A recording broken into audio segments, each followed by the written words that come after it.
Il avait 8 ans, il s'appelait Benjamin. Le 21 mai dernier, l'enfant qui était à bord d'un voilier a été percuté par un bateau de pêche dont le conducteur récidiviste avait pris de la cocaïne. L'enfant est mort. Le chauffard des mers a été libéré de prison après 3 semaines de détention provisoire, ce que n'acceptent pas les parents de l'enfant qui réclament un changement de la loi. Ils se sont confiés à Yaël Chambon et Pierre Jagline.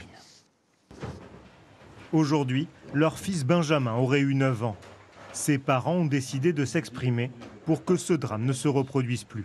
Donc on ne fêtera pas son anniversaire, mais en fait on avait besoin de vous dire à quel point c'était un enfant merveilleux et qui apportait énormément de joie en fait partout où il passait.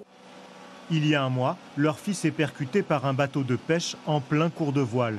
Le pêcheur naviguait à une vitesse excessive et sous l'emprise de stupéfiants. De la cocaïne et du cannabis ont été retrouvés dans son sang. Il dit ne pas avoir vu le bateau du jeune garçon.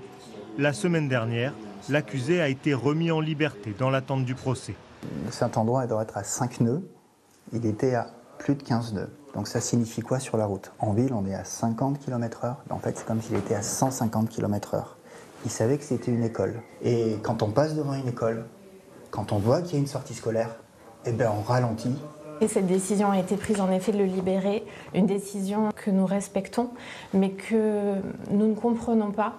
Une remise en liberté choquante pour la famille, mais logique du point de vue de la loi, selon l'avocat du pêcheur. Le danger, il est appréhendé par les juges qui décident de vous remettre en liberté. N'oublions pas que la loi dit la détention provisoire doit être exceptionnelle. Est-ce que c'est à l'opinion publique de dire cette faute est très grave, vous devez aller en détention provisoire? Là, c'est se tromper. Il y a une loi. Une loi que les parents de Benjamin veulent faire évoluer. Le pêcheur responsable de l'accident mortel a déjà fait l'objet de 2 condamnations pour conduite sous stupéfiants. Dans ces cas de figure, le maintien en détention jusqu'au procès serait justifié selon les parents.